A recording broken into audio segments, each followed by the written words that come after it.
Welcome to the Atlanta Sci-fi Film Festival's Music and Sci-Fi panel. Today we'll be discussing the importance of music in science fiction films and how they can add or take away from a good film, and some tips on how to find the right music and/or person to score your movie. Joining me today are two leaders from the award-winning custom music composition and sound design production company, The Hit House. Welcome, Jesse Goodwin. And welcome Scott Miller, and the very talented musician, sci-fi author, and editor, Francesca Mormanni. Tell everyone a little bit about yourself, your background, and what do you do? Sure. So my background is mostly in classical music. I studied flute and harp at Juilliard, and I played in a lot of classical orchestras for much of my life. Now I mostly practice for fun, and I do composition of pop, R&B, and rap loops. So still trying to take classical influences and compose melodies that can switch up the genre. And I also write a lot of fiction. I've been recently exploring sci-fi and thriller novels and adapting all of my novels into screenplays. What about yourself? My background is in music supervision, so finding and clearing songs, primarily for commercials, advertising, and trailers. I went to college for film, and I realized that after 4 years, that the only thing I liked about making a movie was finding the music and making the music for it, and spent most of my free time in touring bands. And then I was running the music departments for a bunch of ad agencies. And then I joked that I hit my maximum allotted number of Pitbull licenses in a lifetime career of music supervision. And that is when I joined the Hit House about 5 years ago, on the other side, making music for, helping them make music for trailers, advertising. We do main title sequences and custom songs and all that stuff. Just basically custom music across the board. So. I am a one-trick pony. I just write music all day. So I am a composer. I started back in South Africa just as a session person, touring musician, but then we came out to LA. I just wanted to write songs and produce artists, and it accidentally kind of morphed into scoring, and then that world just kept rolling, and then we started the Hit House, and the rest kind of invented itself in front of us.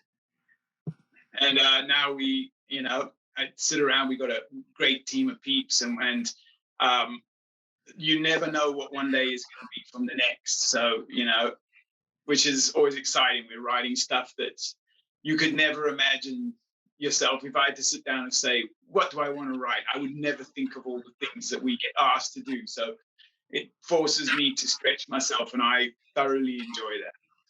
So even though this wasn't the trajectory that I had planned for myself, I'm very happy in this gear, in this lane. Actually, that brings me to my next question. What inspired you guys to choose music and film as a profession? I think pretty early on, I knew what I wanted to do after I watched Lord of the Rings, because after watching the first film, I was super fascinated with both the storytelling aspect and the music, because Howard Shore's score on that is just legendary. So obviously after watching that, I was completely in awe. I was probably 5 years old, and I knew that I wanted to somehow tell stories like that.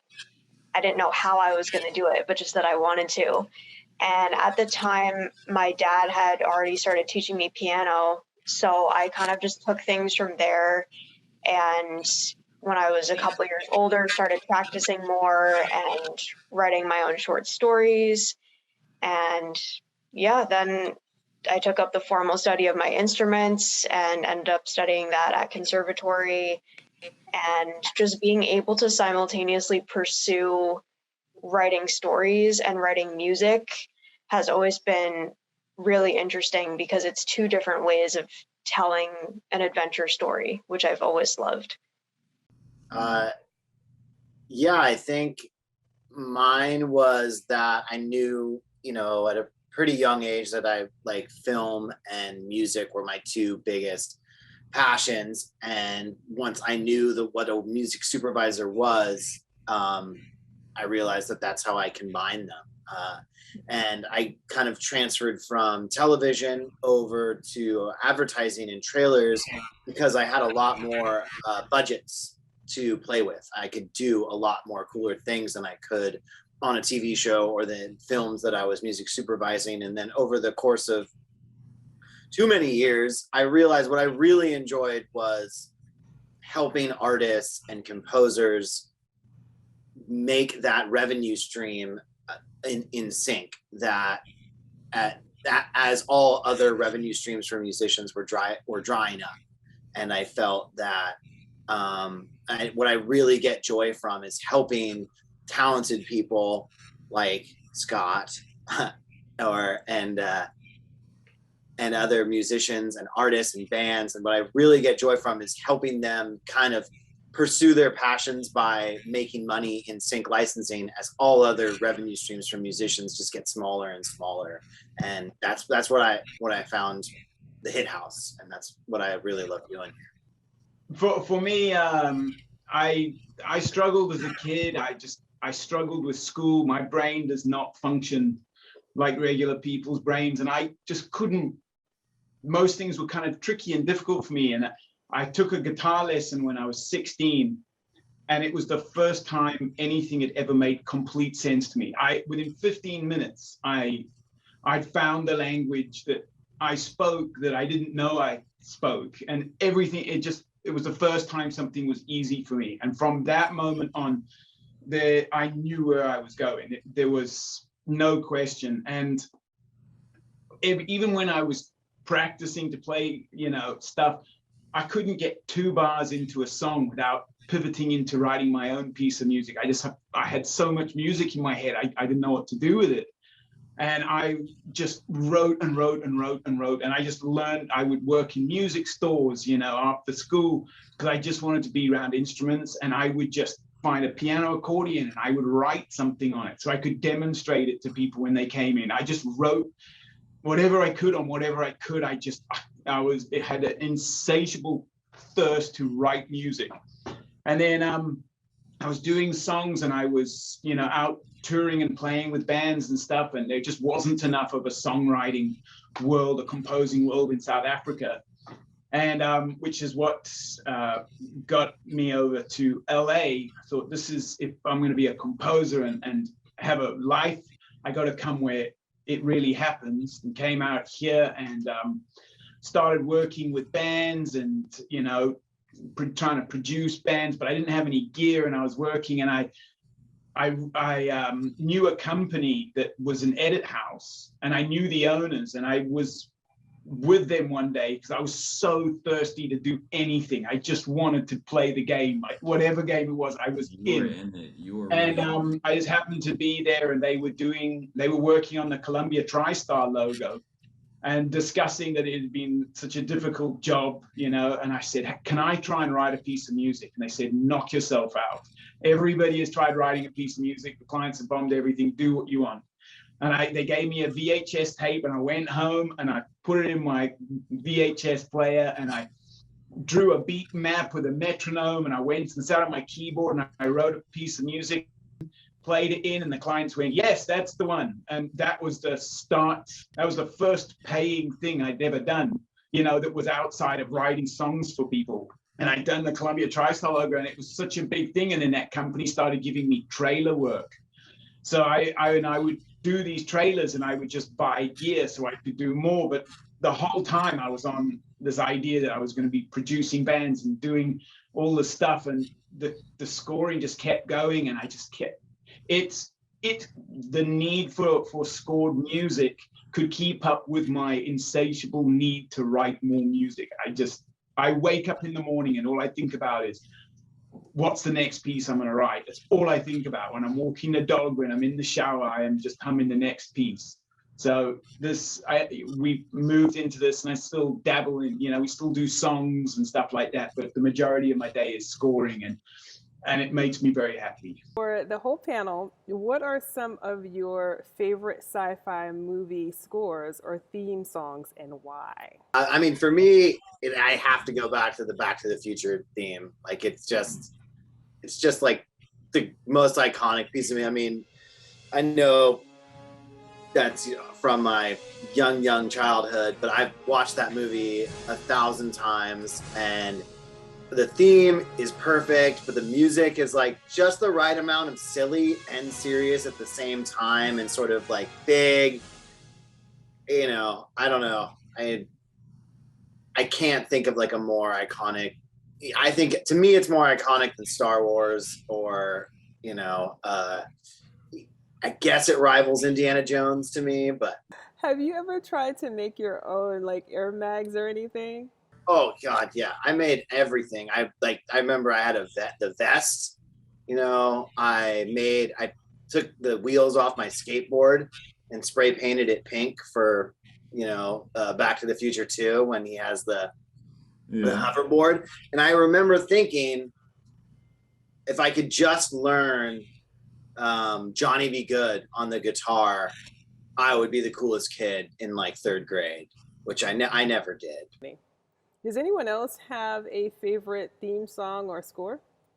I think I'm gonna have to say E.T.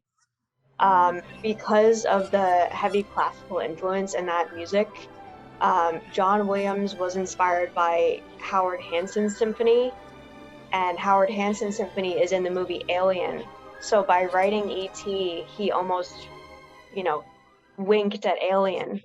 And I found it really cool because he wrote such cool arpeggios in the pianos and winds as the powerful brass theme was underneath. And just for a personal story out of that, when I was taking orchestral auditions, I started to notice that the piccolo solo from E.T. was on the list of orchestral excerpts for the second flute and the piccolo. And I always thought that was super cool because it proved how important sci-fi music had become in the general community and in the culture overall. And I had never seen something like that before on a formal orchestral audition. So that was really fun to practice. For me, there are so many great themes.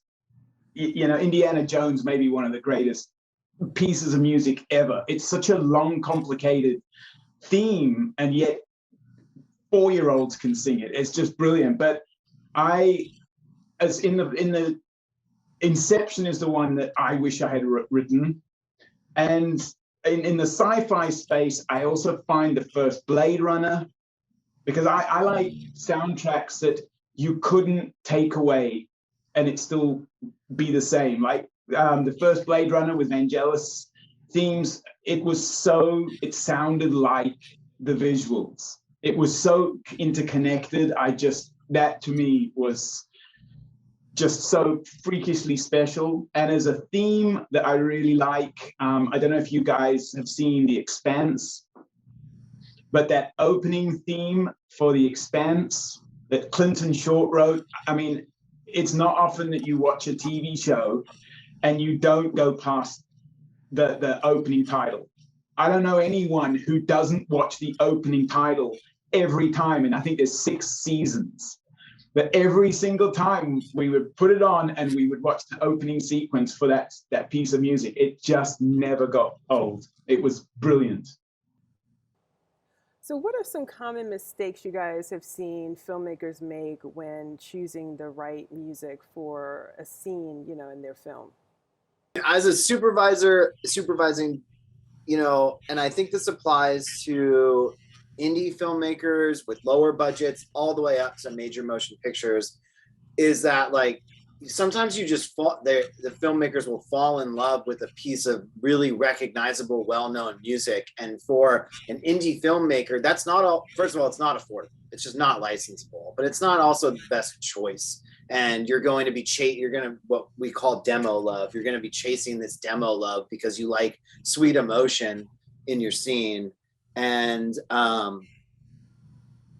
you can't afford it, and you're never going to find, you know, the $2,000 version of Sweet Emotion. But to be, you know, honest with yourself about, is that actually making your scene better, is kind of leads me to my other point, is that even when you can afford it, I just see a lot of stuff from a supervisor's perspective that's just using music as a placeholder for substance, where a good score or just a really good lesser known song, and when you know the song, it's distracting. It takes you out. You're like, you're immersed in this movie, and then, you know, you're like, oh, I know this song, and you're pulled back out because now they're fighting in slow motion to, you know, some ridiculous pop song.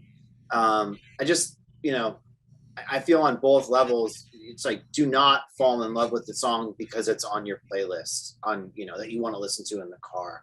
It doesn't always service the story. I think a lot of filmmakers are under the impression that the bigger the better with the music that they pick. And this is not always the case. I think people assume that because they're trying to emulate their Hollywood idols. They're trying to, you know, go for the large orchestral score or the big, colossal, majestic sound. But music can be just as powerful if you use only a few instruments. A great example of this, if we think of the Interstellar score, the main instrument is an organ and used a couple other instruments, but it wasn't necessary to have a full orchestra or a lot of instruments or musicians to really have something powerful.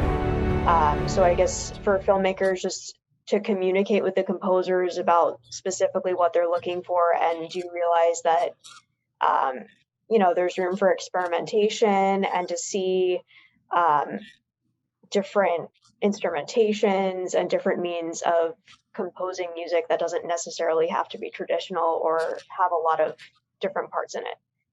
So my next question is for Hit House. What do you guys look for when finding musical artists? Yeah, me and Scott work pretty closely on this because I take all of our submissions, take a listen, and we have a CEO, Sally, and Scott is our creative director and head of all of our compositions. So I'll say from my standpoint, when I'm looking for, you know, composers or artists, is someone who understands the idea of theme and melody, and also what we are writing for.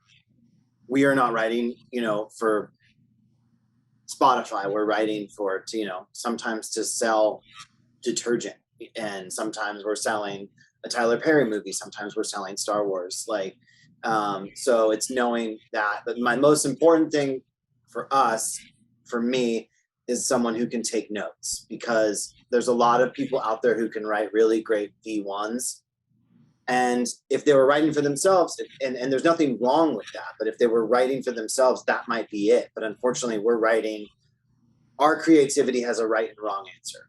And we need to be able, and how often we think like, these notes are stupid as hell, we still have to do them. And I need someone to be able to create that V75, version 75. And so I'll let Scott, you know, fill in the rest, because he really has the ear for someone who can understand theme and melody, and that's where I rely on him, because that's something we can't teach.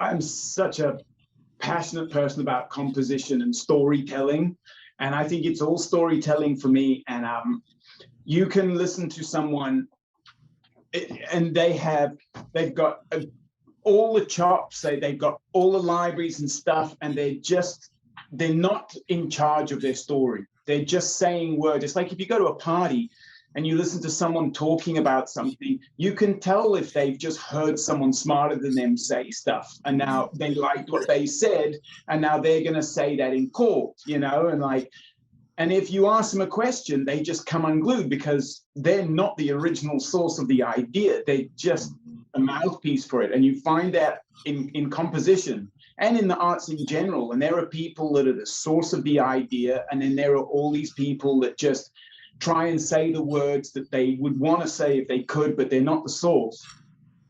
And I personally think it's quite easy to hear that. You can hear someone who can tell a story with music, and it doesn't even have to be complicated. You can just, it's like someone who can be funny. There's no explanation for why they're funny. They're just funny.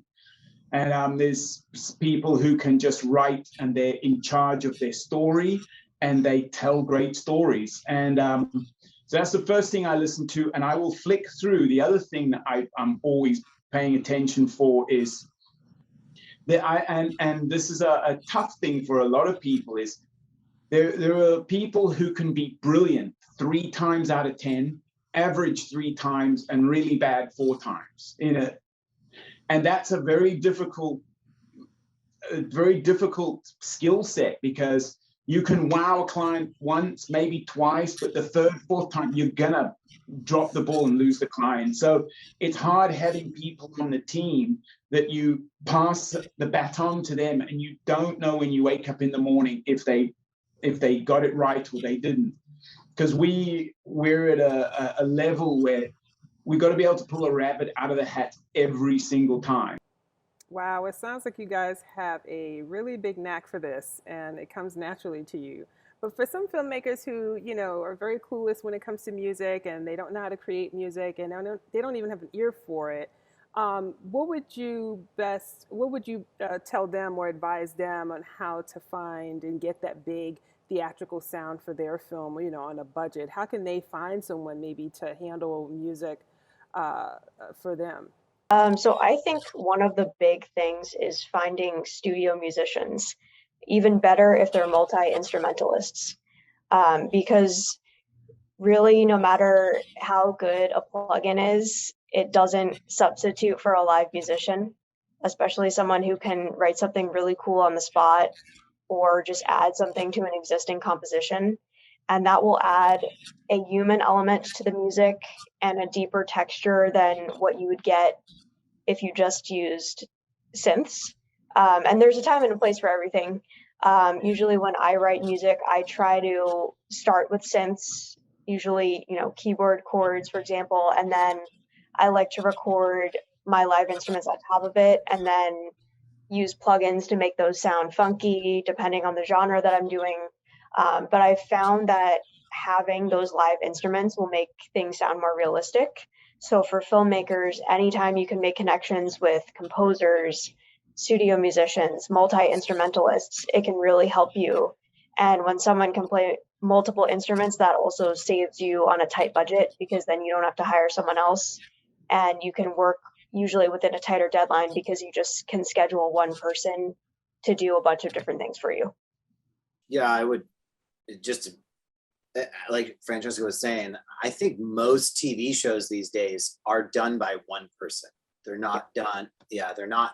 Films still, we'll use, but in most of our stuff too, even though it's fully orchestral. But Francesca can speak way more, and so could Scott, about how to get that sound in terms of finding someone to handle your music. If you have it in your budget, even if your music budget is low, if you can find someone, when I was starting out, I would take freelance fees to find music, to do the licensing. And it's like, I'm talking about songs, but if you can't afford a composer, sometimes that music supervisor, sometimes that person can find you pre-recorded stuff that already has that.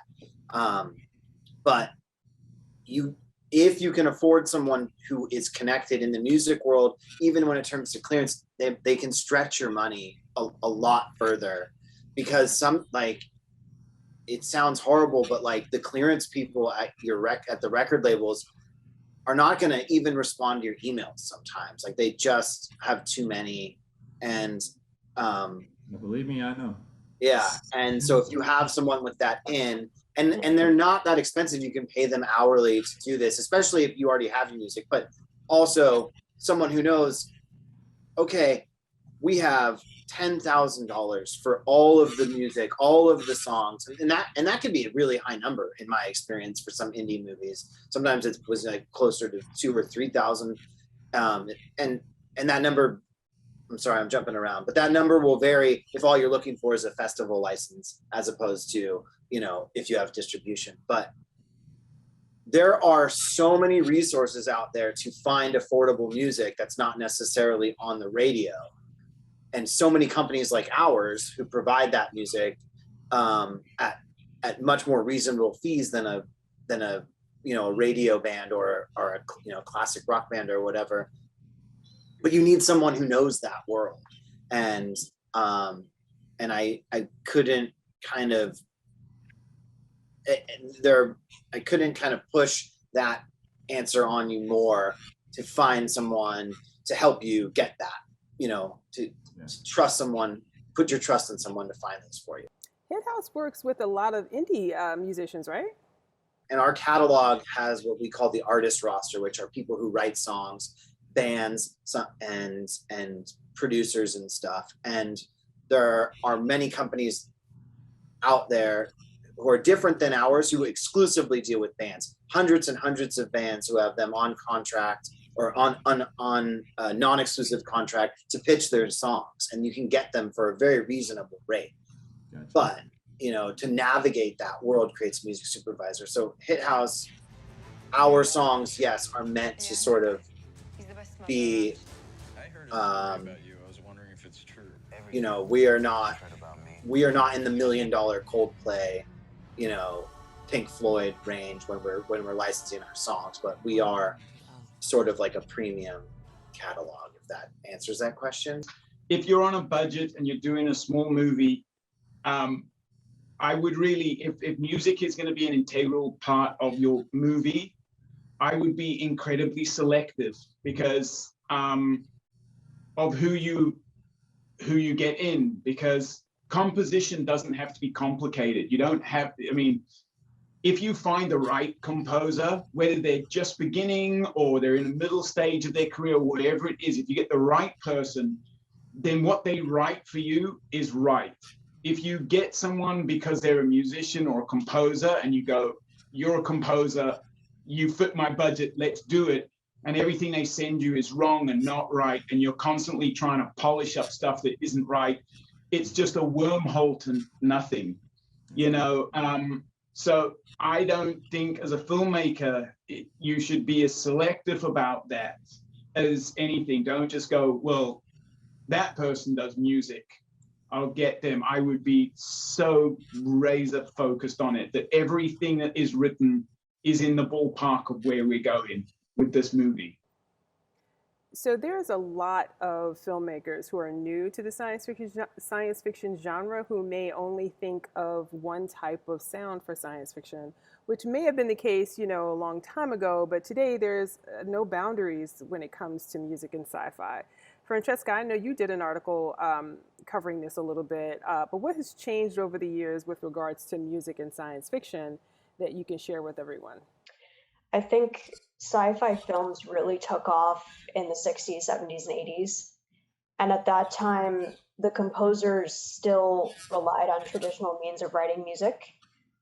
It would literally be as if a composer from the classical period was commissioned to write a piece and then had to do it by a specific deadline, because these film composers would have to write everything by hand and then copy all the parts, distribute it to their live musicians, rehearse with the orchestra, then record, and then kind of mix the music and do all the final edits on that.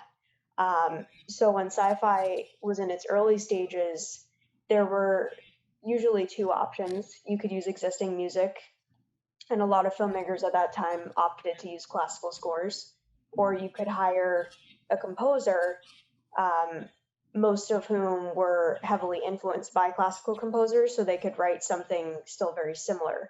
A good example of this is Stanley Kubrick's 2001: A Space Odyssey. He had originally hired someone to write music for it and put classical pieces as a stand-in. And then he didn't like what the composer did because I think it was too avant-garde. So he was like, I'm just going to use the classical pieces that I had originally. And it's hard now to imagine that film without the opening theme from Strauss. Then there's another Strauss waltz in that. There's a Khachaturian piece and a Ligeti piece that gets kind of more modern. But that movie proved how powerful using classical music was. And then if we go a couple years later to Alien, that was a combination of classical and the original score by Jerry Goldsmith. And that, I think Ridley Scott used Mozart, and then the Howard Hanson Symphony, which I mentioned with E.T.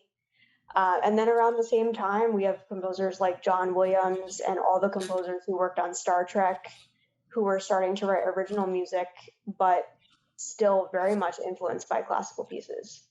And to bring us to now, the music technology has improved so much that the process of writing music for sci-fi films and any film in general is not as cumbersome, because everything can be written down electronically.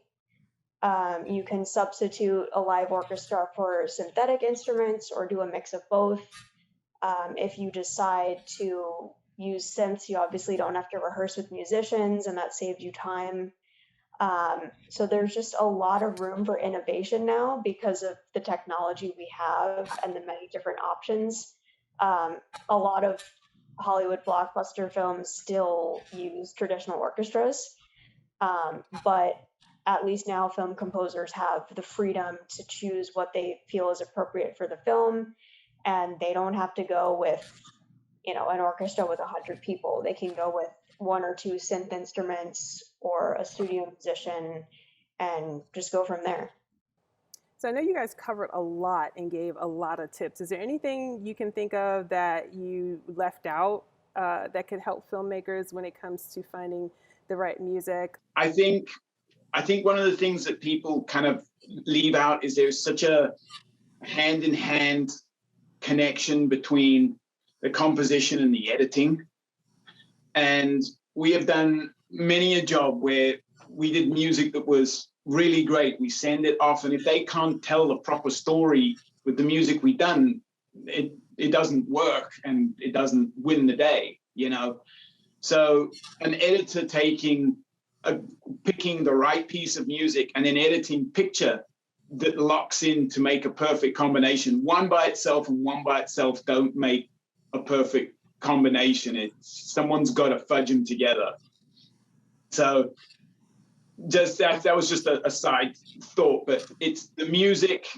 It all has to be, you can sit and write the best piece of music. If you're handing it over to the worst editor in town, you're not paying your bills, because they are never gonna get the gig, and your music isn't gonna go places. For the indie filmmakers out there and the sci-fi filmmakers and sci-fi writers like Francesca, I would say thank you. I don't have any advice. I just want to say that to me, sci-fi is telling the most exciting stories and sometimes the most important stories. As we face this sort of unprecedented future, sci-fi is the one that if you're looking at Interstellar, you're looking at Handmaid's Tale and a million smaller stories, and that sci-fi is the one taking those risks. And as more diverse voices start telling those stories and telling the different angles on it, it just becomes more and more important to me. So I just want to say, please keep telling these stories so I have something to, be entertained by and to sort of be in awe by. If you're a musician, just know that, the world of going out and selling tickets to your shows or selling, living off of your streaming, that's a little daunting, but there are avenues for you to keep doing that and to pay your bills. And, just make sure you keep an open mind so you can keep pursuing your art and your dream. So. I think my biggest advice would be for filmmakers to treat composition as a collaborative process.